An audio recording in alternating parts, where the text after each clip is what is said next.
Marshall here. Welcome back to the Realignment. Hey everyone, welcome back to the show. Today's episode is a Biden presidency wrap-up. I'm speaking with Felicia Wong, the outgoing CEO and president of the Roosevelt Institute. The Roosevelt Institute played a large role in shaping how the Biden administration thought about the past 4 years and how the left broadly conceives this political moment. This conversation, we get into the Biden legacy, the long-running debate over neoliberalism, and what the incoming fights about populism mean for the future of the left. Hope you all enjoyed the conversation, and a huge thank you to the Foundation for American Innovation for supporting the work of this podcast. Felicia Wong, welcome to the Realignment. Marshall, I'm really happy to be here. I'm really excited to kick off the near start of the year with you. You are going to have a great conversation with me on the future of progressivism, the left, the center left, all the different factions that listeners enjoy Steve and I nerding and wonking out on. But I also think you're a particularly relevant guest because you are the outgoing president and CEO of the Roosevelt Institute. And I, as a aggressive FDR person with my Arsenal of Democracy podcast, have so many different things that I can cover with you. So this is very, very exciting. But the other note, as I wrap up this long-winded intro, that I want to really talk about here is, I mentioned this casually to Steve, but I think it's important to set the table for this year. The realignment in its first 4 or 5 years was really aggressively focused on the transformation of the American right in the 2010s period going into the 2020s. And a lot of that interest came from, if you're looking back at college era Marshall in 2013, 2014, debates about how the right responded to Obama, surprisingly from the right's perspective, decisively beating Mitt Romney, created all these different intellectual movements. You had reform conservatism. You had, obviously, then Trump, not quite on the intellectual side, but that was just like a really, really interesting space to study. And going into this year, I think for the podcast's long-term trajectory, looking at how the left, the Democratic Party, et cetera, respond to this Trump victory is going to be really, really, really relevant. So, Felicia, given that context, how do you think about this concept of where things are going to go from now? Well, can I start by describing a little bit about what the Roosevelt Institute is, where we've been in this, 10, 15-year journey, and then where I think we might be going, we on the broadly defined center-left. So you're right that I am the outgoing president and CEO of Roosevelt. And as such, I am really excited to be introducing sorry, I'm not introducing her, welcoming. Let me start again. So I'm really excited to be the outgoing president and CEO of Roosevelt. It's been an awesome 12+ years. And I'm also really excited to be welcoming and working with and for our new president, Elizabeth Wilkins. Elizabeth is a superstar. I hope someday you get to talk to her on the show, Marshall. She had been really Ron Klain's chief of staff. So the chief of staff early on in the Biden administration. She then built both the policy shop and the overall operations for Lena Khan at the FTC. She was Lena's chief and head of her policy operation. And so some of the best things that have been, part of the last 4 years in policy and in politics have been on Elizabeth's watch. I know you're a big fan of some of what Lena has done at the FTC, Marshall. And so I really hope that you and your listeners get a chance to chat with her. I'm really excited to be working with her. I will note that I saw Elizabeth recently and pitched her on the podcast. So now she has been explicitly brought into that conversation. Awesome. Very excited to just for her work. And I will say this too. I've actually spoken to her for the past couple of years because her FTC work was also very interested in what the right was interested in and all those different conversations. So I think it's a real, I really hope as we're thinking about the antitrust part of this conversation, the folks will listen to, that we think more about what the past 4 years meant, not just in the sense of a Biden administration perspective, but also for how the second Trump administration will think about all this. Great. Roosevelt is an organization. We are a think tank, and we are also a network of academics and students and people who have served in government. So really a think tank and also an organization of people focused on bringing the legacy of Franklin and Eleanor Roosevelt into the 21st century. Now, for us, that means understanding where corporations and business and corporate power should be in the structure of our economy. where we should have more public power and public options and actually stronger and better government, stronger and better state capacity, which is, I know, something that you think about. We think about labor and wages. We think about economics and identity. And we do all of this because we believe that the economy right now is still throwing off too much inequality. So, in the parlance of this show, we at Roosevelt would be left populist. To me, that means that we are class forward. As I just said, we care a lot about inequality. It means we care about capital and we care about labor. And we care about both the material and the political and cultural positions of Americans who work for a living. At the same time, we also really care about what I call a progressivism that builds. We are pro-government. You can't really rep, FDR and ER without being pro-government. But we also believe that government needs to be better. So we could talk about that given your abundance work. I'm sure we'll get into this on the show. But I would say that we at Roosevelt maybe we're populists who build, maybe we're technocrats for the people. I don't know, but that's who we were. And that's who we are. We've put a lot of ideas into real life over the last 10 years. I'm really proud of that. But where we have been, and I'm glad you mentioned, sort of your own political upbringing, as it were, in, sort of what happened in the Mitt Romney loss. Roosevelt really came into its own intellectually, at least in the current moment, in 2016, right after the first Trump victory.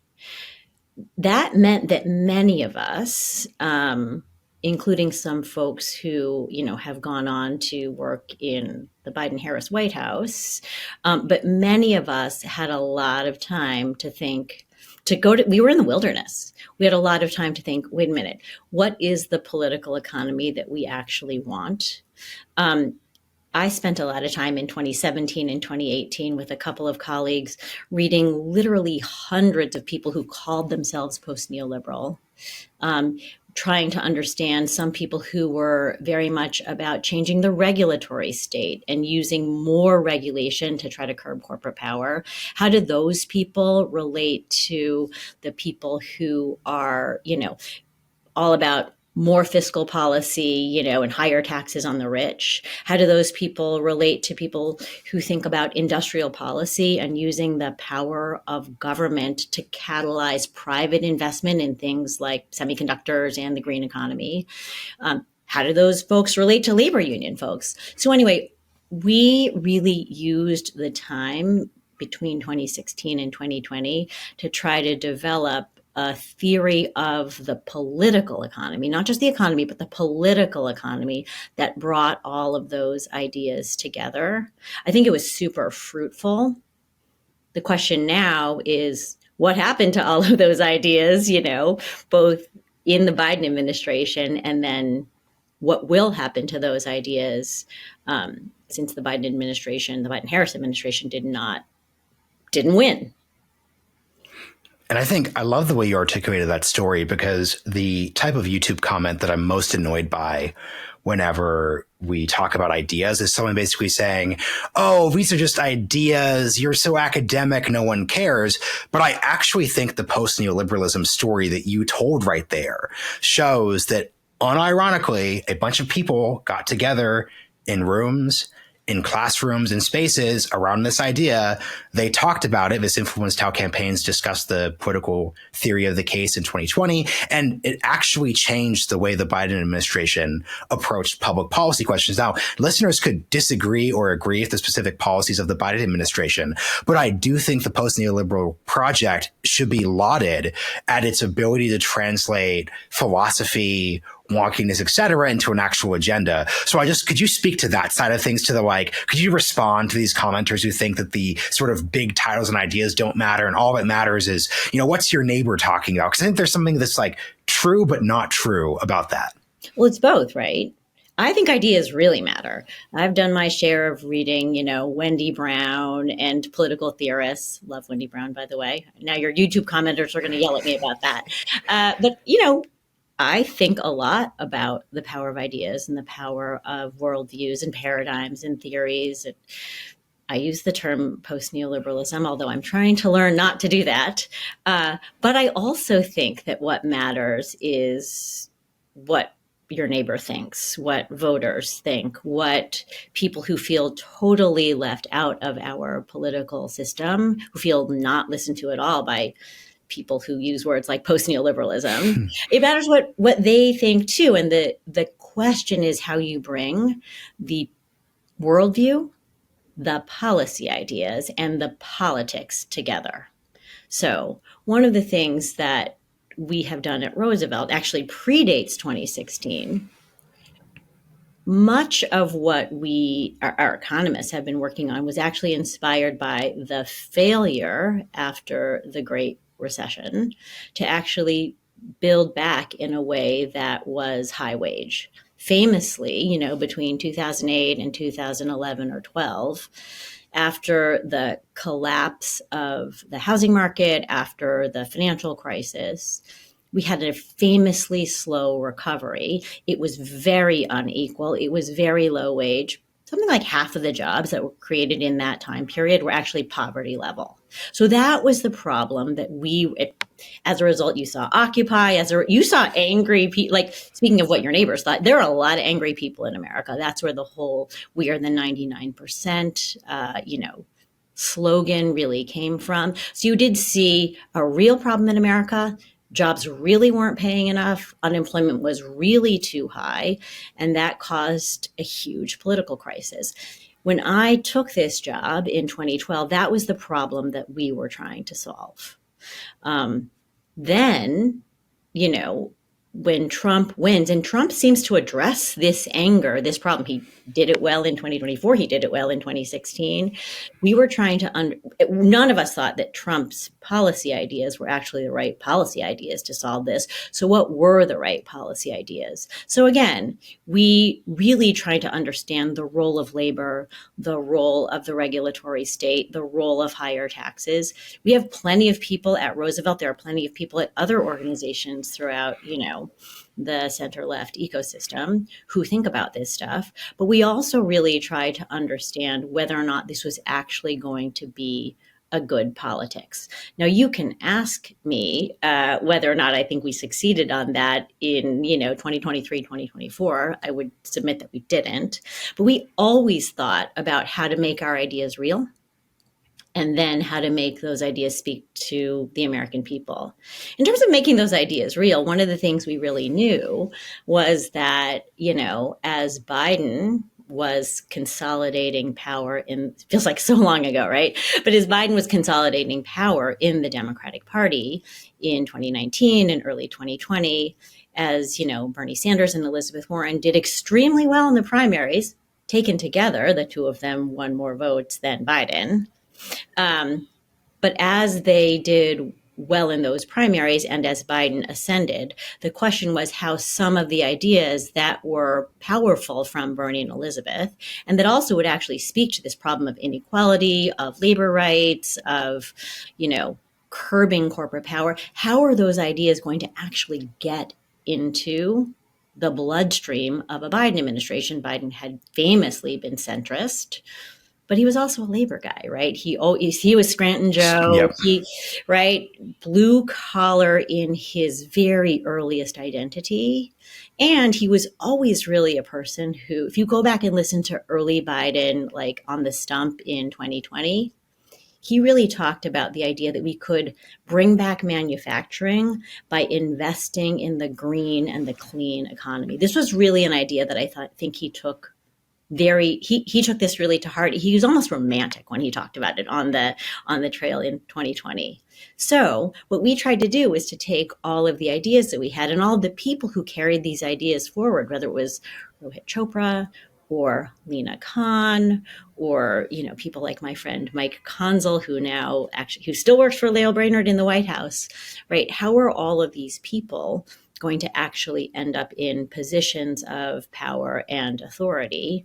So we did a lot to make sure that as the Biden team was hiring their policy folks, They knew that we had a lot of people who'd been sitting in these rooms for a long time trying to think about how to use the best of the new economics to make a better real economy.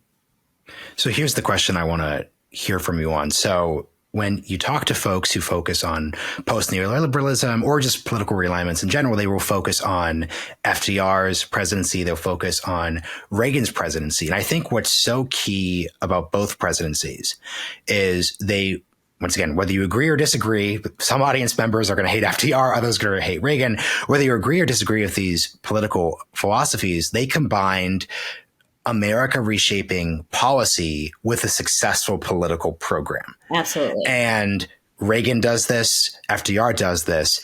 And I think from the start, and this had always been my critique of post-neoliberals when I spoke with them on the podcast, when I went to different events and meetings, it just seemed pretty clear to me that there was the policy side of things, right? So like the FTC just banned junk fees, they need to be right up front. Like there's always different, and like if you, by the way, and non-competes. If you go down, right? If you go down Lena Khan's sort of like tactical accomplishments during this administration, I think a lot of people, like our next door neighbors, would like nod their head and agree with that.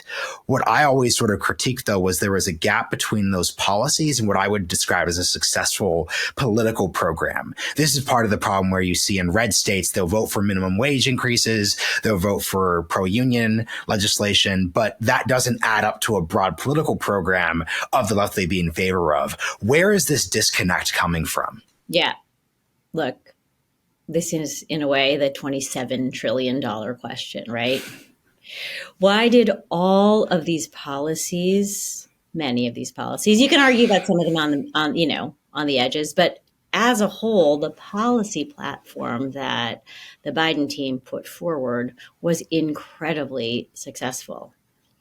Record low unemployment, record high investment, $1 trillion of new money in the new private money in the American economy that you wouldn't have seen were it not for policies, for the Biden policies. So why in the world were these policies so powerful, so effective, and yet why was the politics so bad?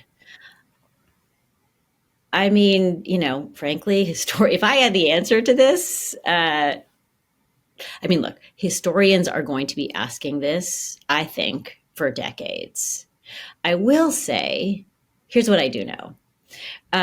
We actually never built a politics around these policies. And when I say we, I certainly mean the policy wonk types. I'm not sure that we ever should have been expected to. Maybe there was some level of hubris to think that people who understood the policies could also build the politics. But we definitely never built a politics around these policies, not just the wonky people, but also the people who are actually in charge of building a politics, which means building a coalition, building messaging. My Twitter feed, back when I had the Twitter feed, used to, the little slogan was like, paradigm shift for the people. But that was like wish casting, because I don't think we've really done that yet. It's for a couple of reasons, actually. One, and I said this you can look it up, I said it in Democracy Journal in, I think, 2019 or very early 2020.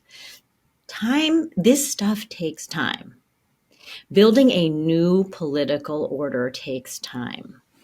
It doesn't take just good ideas. It takes time. It takes networks. It takes relationships. It takes institutions that know how to talk to each other. It takes persuasion. It takes, voter engagement.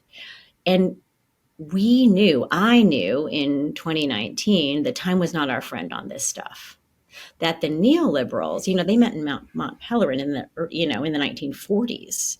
Reagan wasn't elected until 1980. They had 40 years to argue with each other, to have academic centers, to win and lose elections. We were trying to build both a politics and a politics in this incredibly compressed time period, just a few years, and a few very confusing years, right? COVID, et cetera. So it was pretty clear that time was not going to be our friend. When I wrote that piece in 2019, I thought it was somewhat clever to have thought of that. I didn't actually, the pain of that became very apparent in November. Well, and I think the reality of it. One of the easy takes we could just predict with certainty that historians are going to focus on was that the post-neoliberal worldview, from a articulating things that are going to political resonate perspective, just wasn't ready for how totalizing inflation was when it came to America's understanding of the economy. And obviously you have all of these reasons or dynamics, but it was always just sort of ironic too, because if you look at like Lena Khan and antitrust, kind of one of the innovations was, hey, like antitrust isn't just about consumer pricing and how much everything costs, when that became at the center of everything. So talk about, and then the last thing I'll note on this, and this is why it got more and more ironic doing post-neoliberal conversations, the further we got into inflation as being the number one issue, was, hey, everyone, we're saying the Reagan era is over, but the Reagan era was created by the 1970s, where the inflation was one of the number one issues. So how do you understand the role of inflation in terms of how post-neoliberals, or frankly, just anyone trying to understand how the economy works moving forward? How should we understand that? Well, I'll totally go to the inflation question. It is central. But first, I have to note that you use the word post-neoliberal almost more than I do, which I'm signpost. That's me just signposting for the. I'm teasing you. I just know that I'm really trying hard to not use that. In trying to build a better politics, my number one rule, my number one resolution for 2025. Don't use post-neoliberal so much, at least in public. But anyway, I will now go to the inflation question, which is what you'd like me to do. A couple of things. First of all, I do think, and other people have said this, but I do think that many of us, many policy people, just forgot how much people hate inflation. Right? We just forgot how much people hate inflation. We hadn't seen this an inflationary period at this level, and it wasn't as long as the period in the 70s, but still, we hadn't seen a year or multi-year long inflationary period for decades. It's interesting. Robert Shiller, who's an economist, actually wrote a paper in the 90s about how much people hate inflation. One of the things that he did was to basically do a newspaper analysis. How often does the word inflation come up and like the word inflation comes up more than the word love, more than the word, wow. People just hate inflation, and it gets written about a lot, and it really triggers people. It brings up a lot of anxiety and a lot of fear in people. And I also think it brings up these feelings of lack of control and of chaos. So, my armchair psychology piece of this is that people really don't like inflation because they believe, rightly, that it is absolutely out of their control. So that's like thing one. Thing two, when you get right down to, the economy of late 2021, early 2022, many people in the Biden White House, outside the Biden White House, who are trying to understand inflation, we're spending a lot of time on the analysis and on the explanation. How long is this going to be? Is this transitory or not? Is this supply driven? Because of course we had all kinds of supply chain snarls because of COVID. Or is it demand driven? By the way, the numbers are out at this point. It's pretty clear, even from folks like on Wall Street, Peter Orszag, who's at Lazard, and my colleague Joe Stiglitz, who's our chief economist at Roosevelt, they actually agree. Wall Street and the Roosevelt Institute agree that mostly this was, in fact, driven by supply chain problems and not significantly by demand problems. That being said, people spent a tremendous amount of time in those early inflationary months, Q1, Q2 of 2022, trying to understand it, trying to explain it, and not doing enough empathizing with people who were freaked out by it. And so I think that was, in retrospect, we can see that this was a political mistake. I'm not sure that had President Biden or Vice President Harris or, Peter Orszag or Joe Stiglitz spent more time empathizing, I'm not sure that would have changed how people felt about it. I'm not sure it would have changed the politics of it. But I do think that period of trying to understand it sort of masked the, a probably what would have been a more appropriate political response. So that's one thing about it. I also, though, think that we shouldn't let the inflationary period, and this speaks to going forward, what we need to build next, we shouldn't let that inflationary period mask all of the other really strong accomplishments, the employment accomplishments, the labor market accomplishments, the industrial investment accomplishments, the antitrust accomplishments of this period. And one of my big worries is that we're going to overlearn an inflation lesson and let all of those other accomplishments fall by the wayside. Something I'm really curious about in speaking to FDR's legacy. Like, it's cliche to bring this up, but the fireside chats were a political innovation. Him talking to the press as frequently, it was a political innovation. And something I've been really fascinated by as I'm looking back in the past few years is I think the lack of political innovation when we saw to approaching policy and political challenges. So do you know who Ryan Peterson from Flexport is? No. So this has just been my sort of example of what I think political performance needs to look like in the 2020s plus period. So Ryan Peterson, so Flexport is a unicorn startup, super, super big. And Ryan's a very, very smart tech founder, in the sense that he's actually a smart guy, very, very well read, goes on Tyler Cowen's show, all of those things. During the height of the supply chain crisis, when the port of LA was just out of control, Ryan got on a boat and was just live tweeting what was happening. And he was saying, oh, hey, oh, wow, it turns out there's this weird law that exists here. This can't happen. And, oh, I'm talking to the mayor of Long Beach here. And, oh, actually, this union guy's over here. And I kept thinking to myself, and I wasn't at all in center left circles at that point. So there's no one I could have said this to. But I was sort of just hey, why isn't Pete Buttigieg on the boat with him? And the initial response people kind of give it to me is basically, yeah, but what would that have actually done? That wouldn't have actually changed anything. But I think that's kind of speaking to what you're describing when you're describing how, and I think this is a center-left technocratic, I think, danger set. Different ideologies have different danger sets. It's at a certain point, I think people were very open to the idea that there was not literally something Pete Buttigieg could have done within half a second to make Christmas come on time. But I think there was just a political performance and ideas within that category. I don't know here's another example. Speaking of FDR ideas, I don't understand why Mark Cuban, who was one of Kamala Harris's most effective messengers, wasn't made a dollar a year man in a quasi fake job talking about how we're lowering healthcare costs because he's bringing the innovation, the thoughts he had from Cost Plus Drugs Co. to the Biden administration, their different efforts. They're just always very different things. In the campaign, why? No, in the administration. If I were in the I brought this up to Rokan and he asked what a dollar a year man was. So a dollar a year man was, during the World War II period, they took in people from industry to work on U.S. munitions, rearmament, and production because they're rich guys. You can't pay them that much. So they just gave them $1 a year and they were a dollar a year men.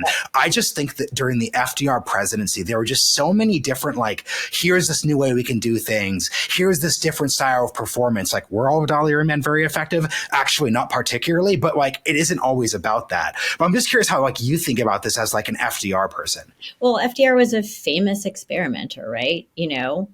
Try something, and if it fails, admit it frankly, and then try something else. One of the many things you have to love about about FDR. But I would just say that there were actually a tremendous number of policy innovations over the last 4 years. For sure, nobody thought that Lena Khan was going to be the chair of the FTC and that she was going to, among other things, ban non-competes, and, that she and Tim Wu and Jonathan Cantor together would create an entire competition council in the White House that would actually look at everything from, Google, Amazon, big tech. Nobody thought that if you had asked anybody in, mid 2020 whether that was on their bingo card for the next 4 years, they definitely would have said no. Nobody would have thought that you were going to see, a climate bill that was going to not be based on a carbon tax, but actually move lots of public money forward to invest in everything from, electric vehicles to the grid. Definitely nobody saw in American investment in semiconductors. I could go on and on, obviously. But I think that is where all of the innovative energy went. I would agree with you that on the actual politics, on communication, on putting politicians on, whether it's like Joe Rogan or, Call Her Daddy, like that came very late in the game. And I'll just say also that it came very late in the Biden-Harris game. Many things came too late in the Biden-Harris game. That was certainly one. But I'll also say that one of the reasons that time was not our friend is that all of these policy innovations came so quickly that many of the people who are doing the actual politics, who are doing the ad buys, who are doing the writing, who are the political consultants, who, are thinking about actually talking to, whether it's suburban mom voters or, young Latino voters or whatever. One of the things I think was going on,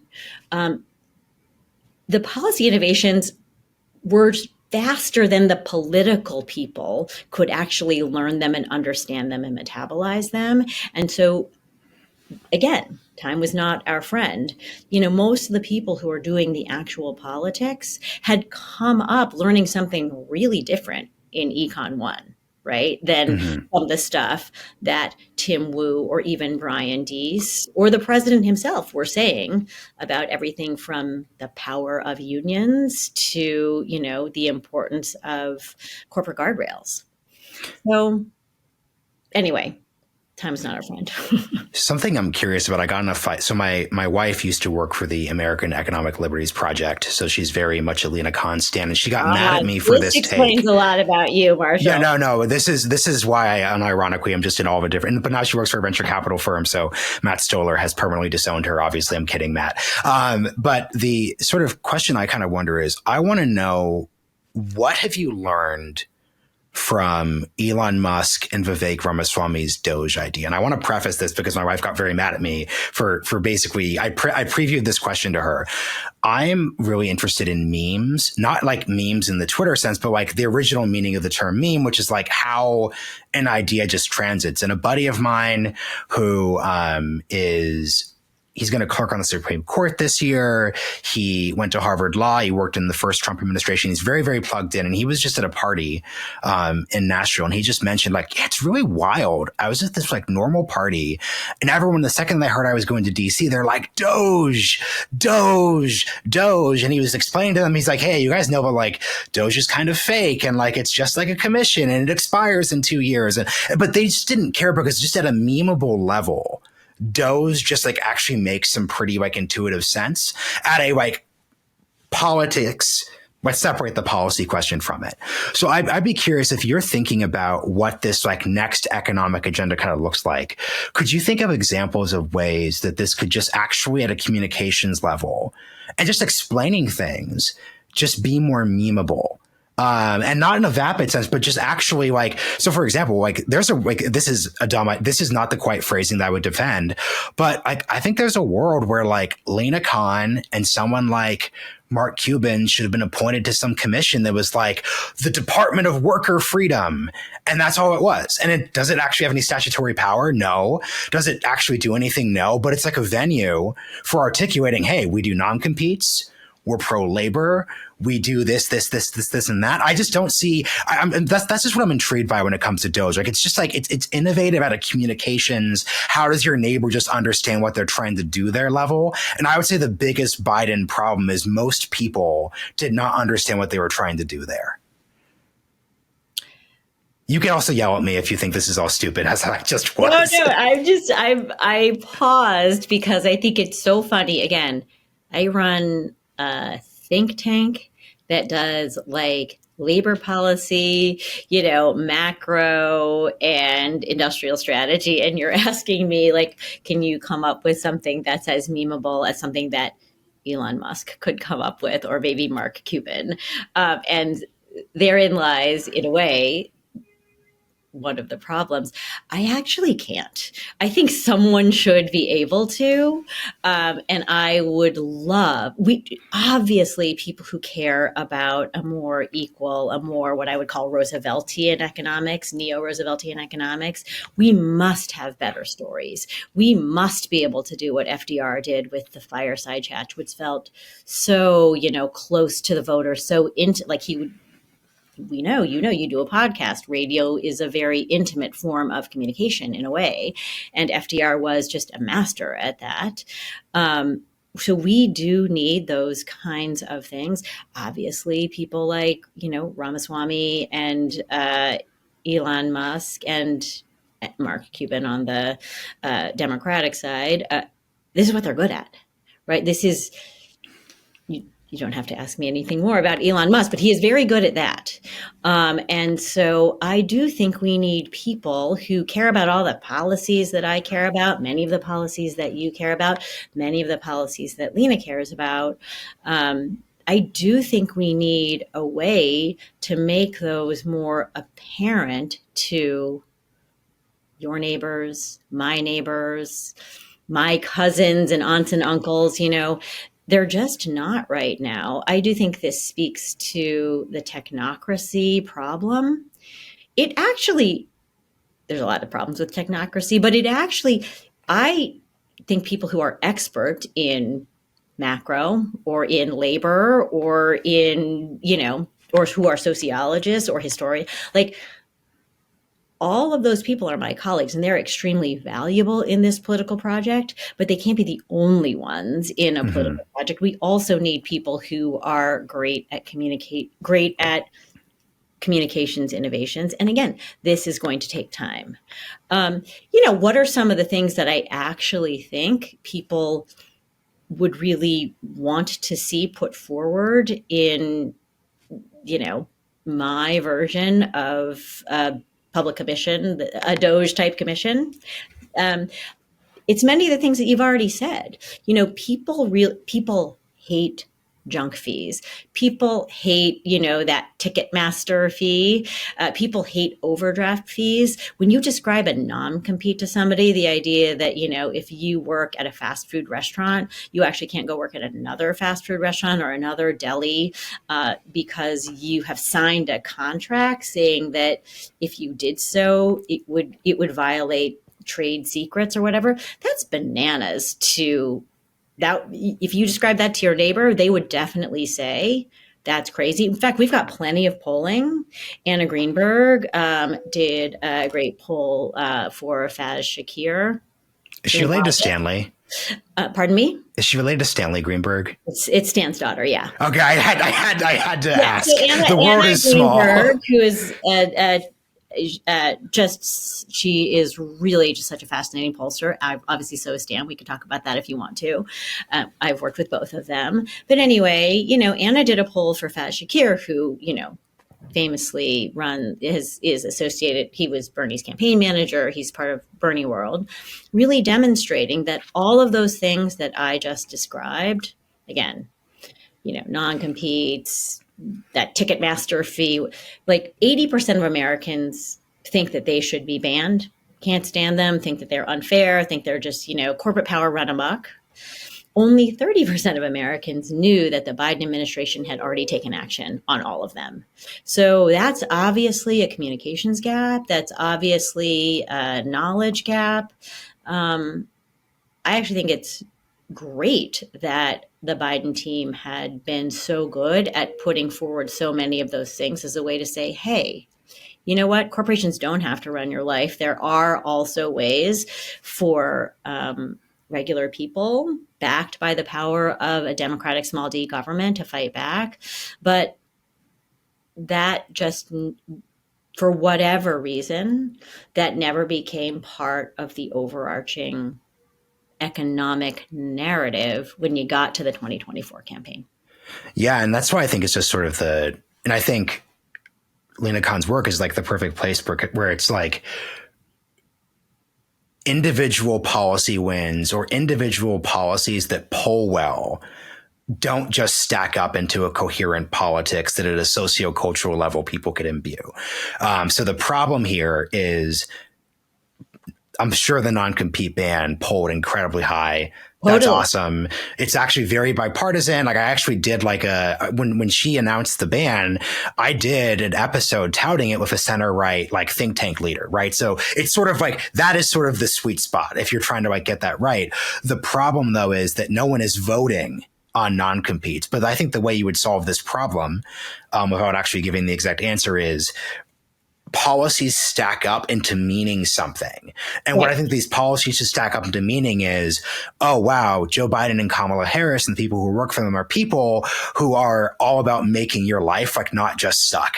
You don't have to, this is the ineloquent version, but it's like, you don't have to pay these random fees. You can't just let your manager tell you can't work somewhere. Like that is just the idea. Government's on the side of you as an individual. And that I think is like and this is where Republicans are just in a better position to do this, where Democrats both own government as a category versus I think a Republican, if you basically, let me put it this way, and I think this is actually kind of and I don't think this is going to happen because this won't be the direction the Trump people will take it, but I do worry about this on the industrial policy category. There is a world where I think Elon could literally just take every single thing Lena Khan did, message it, say DOGE did it, and that would actually break through at a certain level. Like I'm not being literal here, but I just mean that like, if the idea is basically like, okay, who's the party that makes government not be on your back or makes, your life feel kind of vaguely more free-ish when it comes to your day-to-day interactions? Republicans just have more credibility there. So I think this is where the socio-cultural side of things is a long-term project, things that people need to focus on.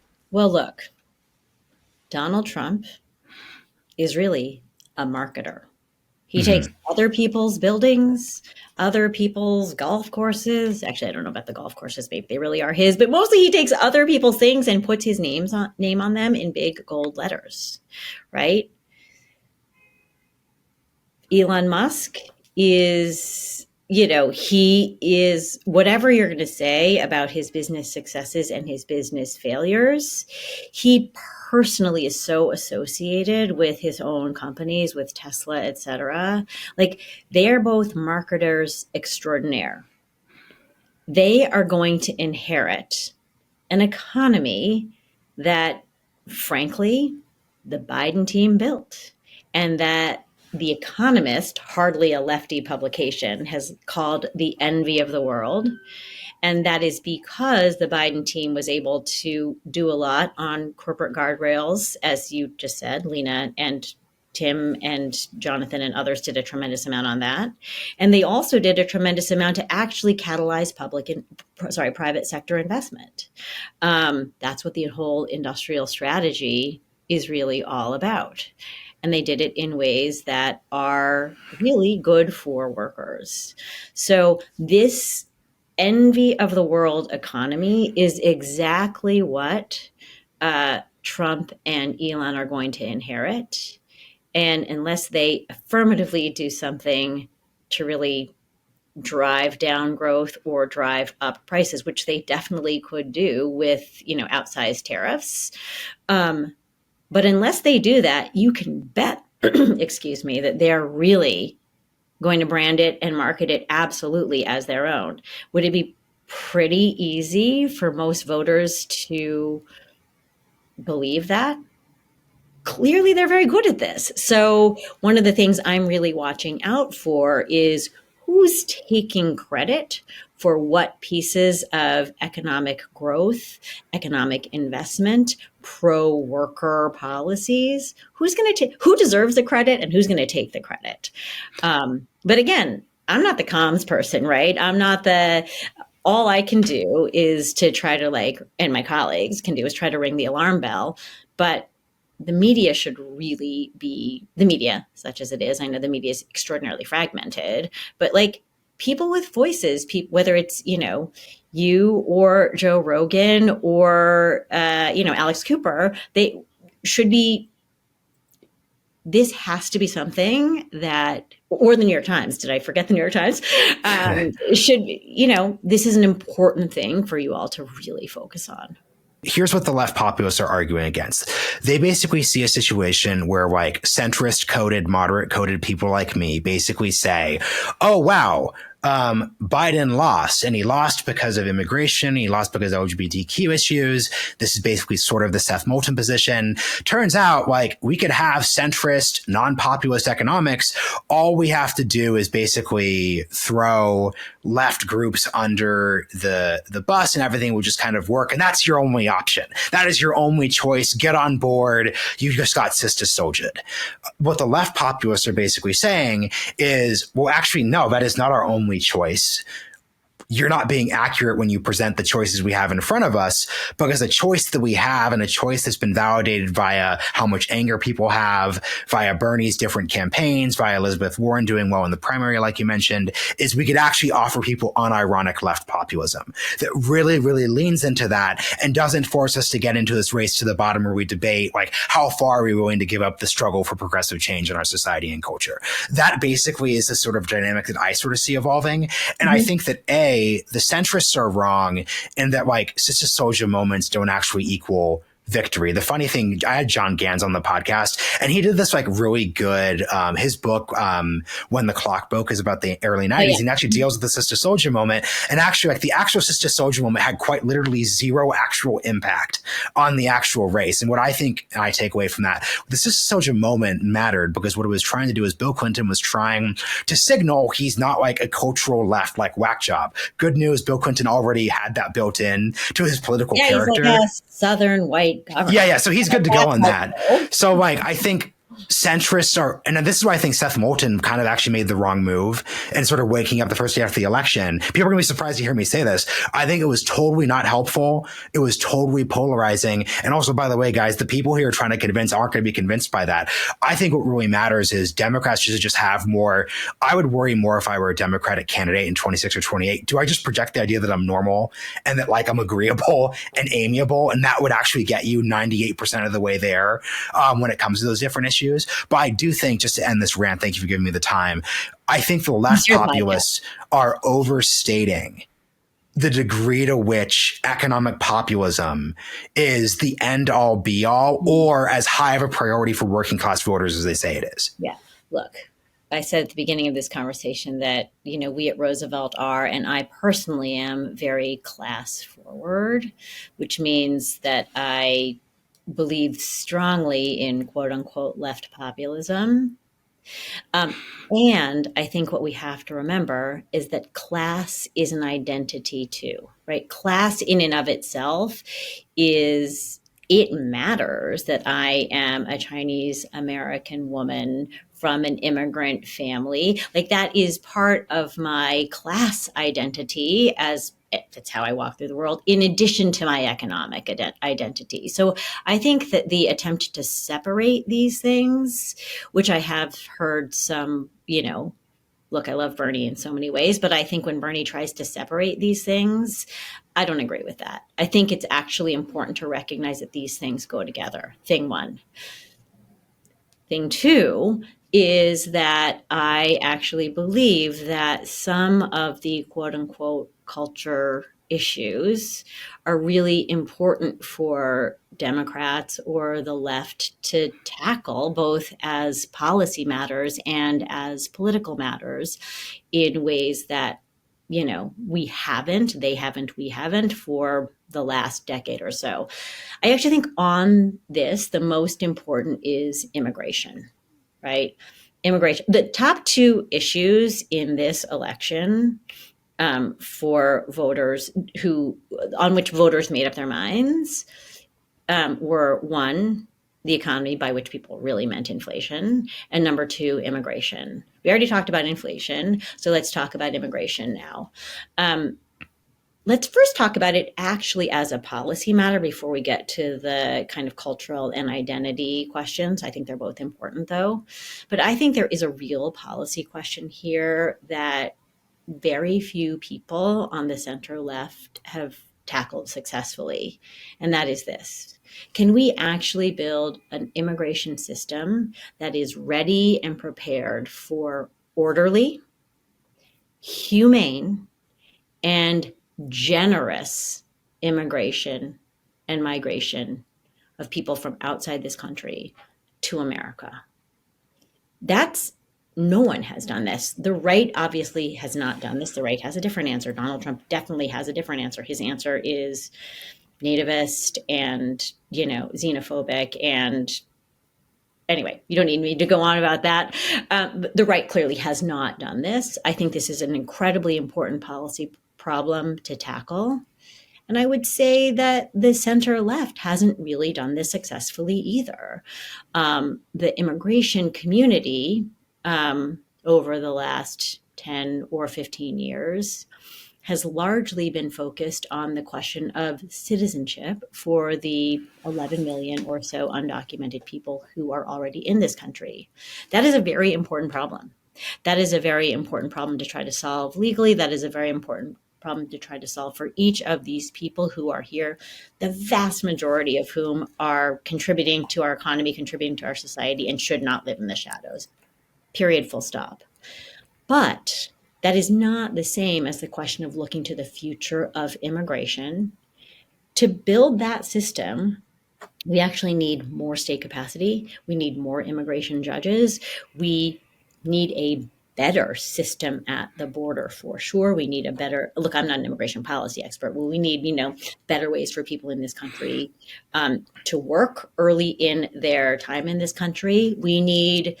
And then this gets us to both economic but also cultural questions, because ultimately, if we are able to build that system and agree on it and put forward the values of order as well as humane and generous, if we were able to do that, then you get to an important cultural question, which is, okay, but what is America, right? Who are Americans? What does it mean to integrate into this country? What does it mean to assimilate? I'm not saying that this is an easy question to answer, an easy problem to solve. I say this again as somebody who came from an immigrant family. My grandparents were what was called in the early 20th century paper angels. They were undocumented themselves, right?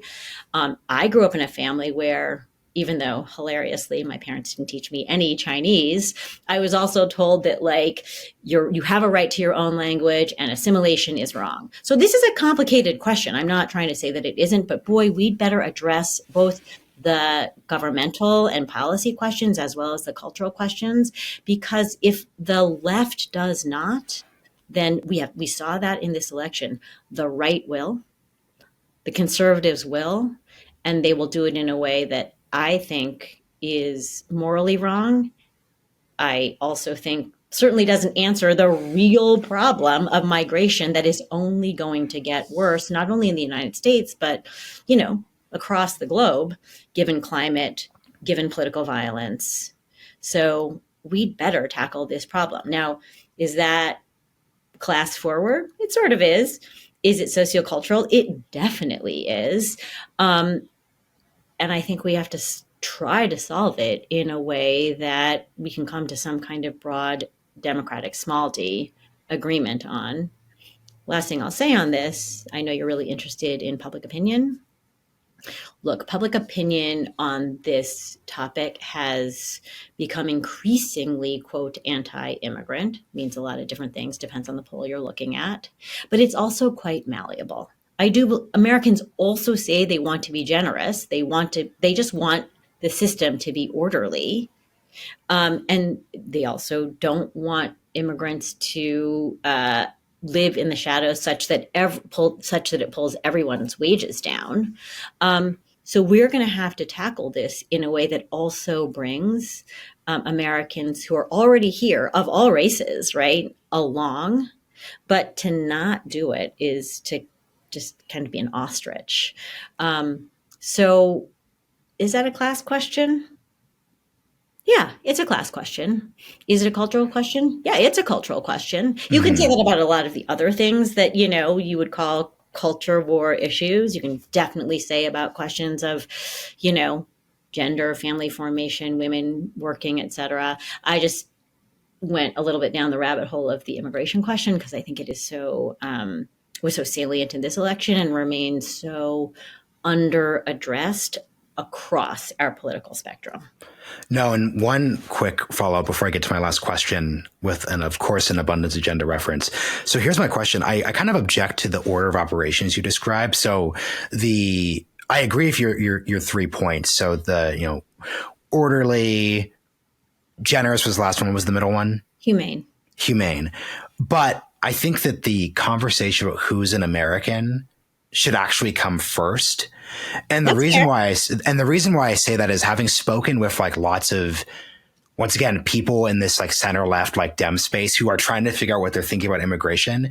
I think so many parts of those 3 parts are actually going to come down to those philosophical questions. So for example, like, and this actually like really struck me because this is, I think Stephen Miller does terrible on TV, but there was this like one time where I saw like a really great clip from him that like really made me think. So this was during the height of child separation, and he was just being interviewed by CNN or MSNBC, and this person said, but Mr. Miller, think of Emma Lazarus's poem on the Statue of Liberty. Send me your poor, et cetera, et cetera, et cetera. I'm forgetting all the lines here. He just responded saying like, oh, I didn't know that the American people voted democratically, that was actually our immigration standard. And there are plenty of times over the next 100 years of American history after the poem was put up that our immigration policy didn't actually reflect that. So no offense. He definitely didn't say no offense. A poem doesn't dictate America and how it thinks about things. And I think that's a useful thing to think about, because if we actually think of, look at asylum policy. And I think asylum policy is one of those ones where you have to have a philosophical conversation first, because from my perspective, I say this as like a Jewish American, when I think of asylum policy, honestly, like I'm not thinking of Central and South American states that have like a lack of a state. I don't think of drug and gang crime. I think of asylum, meaning the SS St. Louis is sent back and Jews die in the Holocaust. Yeah. With, led by literal anti-Semites in the State Department. So like that's my own personal interpretation of what asylum is and what it means. So that obviously I'm not trying to sound like unfair and biased here. When someone says to me, but look, like insert all the statements justifying an asylum claim from Central and South America, my understanding of asylum, not that I'm not open to it, right, at an individual basis, but just that story is going to conflict with my philosophical understanding of what asylum policy is meant to be and what it needs to mean. And that's why I just think that there needs to actually, and I hate saying there needs to be a conversation because that's such like a cop out, but I just mean that if we actually like were to talk through those different 3 planks you described, we would just see numerous cases of our inability to actually come up with a policy because we're going to have different perspectives on it. Well, what you're saying is that you actually have to have these conversations at the same time. You have to develop a policy, which would involve numbers, and it would involve, a 10-year projection, and it would involve analysis of, wage effects, et cetera. You would have to, in order to develop a policy that is orderly, humane, and generous, you can't do that. You can't really do that without also asking these cultural questions of where people come from, of how they are then integrated into greater American culture. What I would just say as we do this is that it is important to me personally that we not just have assumed whiteness underneath all of that. And I think we need to understand that, the question, what is America? If we don't actually surface the reality that for many people, the unspoken answer image would be an image of whiteness, we have to ask how we collectively feel about that. Because it is very clear that the rights immigration policy is explicit around both implicit and explicit around whiteness. And so as we ask the cultural question, I don't think we can skirt around this question of racial and religious identities. But I do agree with you that this is what culture is in this country. Yeah. We're trying to have, we I am trying to have, maybe you and I are both trying to have, but many of our colleagues are trying to have a multiracial democracy that is economically relatively equal, certainly not radically unequal, and built for the 21st century. How are we going to do that? One of the things we have to do is to recognize that talking about race and class have to go together. So last question here. So folks on the podcast know that I am aggressively an abundance agenda person. My episodes with Steve are very abundance focused. I will note I'm an abundance agenda person at a like broad level. I like the abundance agenda's like societal critique of the United States. When I talk to everyday people, like God, that's so politician-y. When I speak to my everyday neighbor and the American people, blah, blah, blah, blah, blah. Just this One like, day maybe, Marshall. yeah. This story of, hey, like, we don't build enough housing. We can't get things done. What about that train in California? Why is it not ready after 20 years? I think the abundance agenda crew has done a good job at the critique level. What I am not going to do, and I'm more wary of than David Dayen, who mentioned the Realignment as like a sort of abundance show podcast in his recent piece, is David's not aware of this. I am definitely aware that there's a world where the abundance agenda just is basically a Wall Street way of saying, let's just take everything back to the 1990s. I totally get that. And I will say that this podcast is funded by the Hewlett Foundation's post-neoliberal new economy work. And I feel very comfortable that abundance and whatever we're talking about from your perspective, I won't say the PN phrase again. I think they actually Rooseveltian economy for the 21st yeah. You know, I actually I entirely think the abundance agenda critique and worldview is totally compatible with Rooseveltian progressivism, progressive centrism, pick whatever word you want to use. And what's really happening, because people who are in the know there's been this like very online niche fight over the past like 2 months. I think that's more about personalities and those dynamics. So I just want to say that like, I just want to go on the record saying, I think these are not contradictory. I feel very comfortable like working in both of these spaces, and I want to do a better job of integrating them. Because I think at the end of the day, political philosophy is about giving us a framework for understanding the world around us. And when you articulate the Rooseveltian thing, when you talk about Leanna Kahn's different policy wins, I'm like, oh, cool. Like that helps me understand something, but abundance also helps me do that too. And I don't think I have to choose between them. What is like what are your closing thoughts on like abundance? These, you could take this however you want to go, but I've just been I don't tweet. So like I haven't jumped in and been like a reply guy under everyone's tweets. So I've just been very frustrated by this, but I want to know like what you think about the broader dynamic. Well, first of all, I think that not engaging on this fight on Blue Sky or Twitter is like, that's wise. Very, very, very wise. So good choice. Look, those of us at Roosevelt, I personally, who are neo-Rooseveltian, we really agree with a lot of what the abundance folks have identified. We need to increase supply. We need a supply side approach. We need to build faster. That is really important for addressing the climate crisis at scale. We need to build green faster and at scale. We need to, a lot of this is also about cost. The cost, mm-hmm. Abundance talk a lot about that also is about increasing supply. What I would say, and this is where we need to have a sector by sector conversation. Sorry to suddenly put on my policy hat, but basically a one size fits all deregulatory approach, that the answer to building faster is just to get rid of all, government guardrails on, having to do with the environment or having to do with, how corporations can behave vis-a-vis their workers. That one size fits all deregulatory approach, it's just not going to get us where we need to go, right? Because it's not going to build your neighbor, your everyday neighbor. Ultimately, if building faster also means building things that destroy things in their environment, in the environment that they like, that run roughshod over their neighborhoods. People, and this is really not about NIMBYism. This is about building a politics around building faster, and a broader politics around building faster.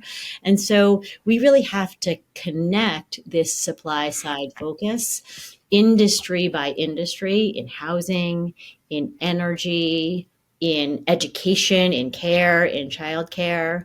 We actually have to look at how to do this better, sort of sector by sector.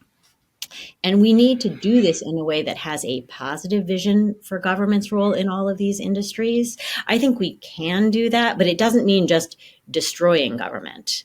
I know that's a caricature, but well, no, I have a story for you, and this is important. So my last word on this is, I was talking with someone in the know in these spaces, and they were talking with a bunch of tech founders who were super jazzed about Trump's reindustrialization efforts. And the person, are these like the DOGE guys too? These are the pro DOGE guys.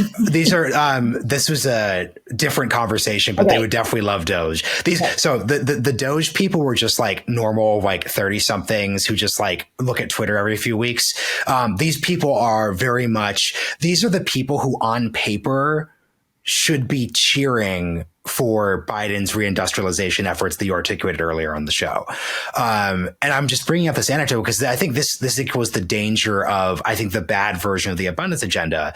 So this person was talking to them, and they were touting reindustrialization under Biden, and these people just says that, yeah, actually, Trump's just going to deregulate everything, and then we're going to get nuclear, and then we're going to get all the factories coming back and everything like that. And that just isn't true.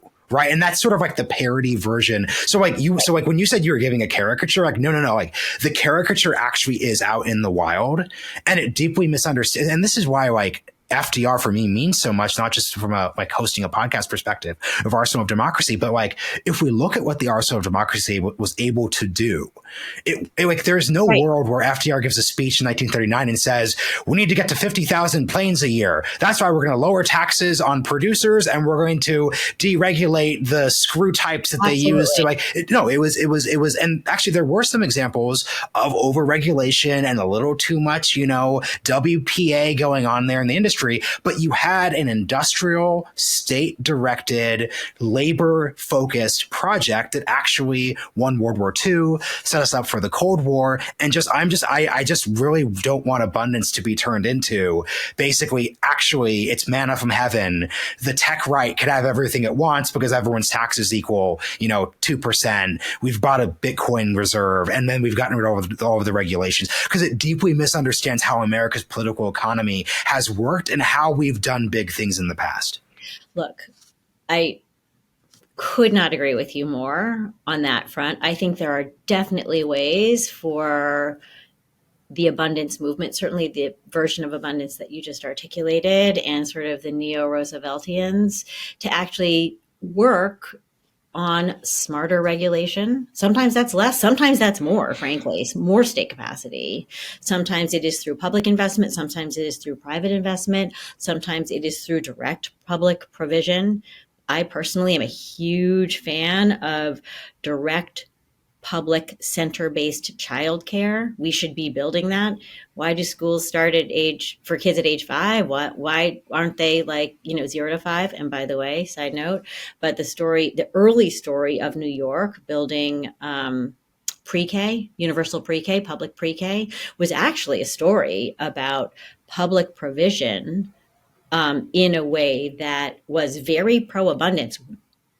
New York City built thousands and thousands of seats for little kids, which, by the way, also requires lots of, jumping through regulatory hoops, buildings, safety, health, et cetera. But New York City was able to do that, was able to build relatively quickly in ways that were very good for little kids and their families. So I think abundance can broaden its tools. Absolutely. And I think left populists can think hard about what it means to build things more quickly.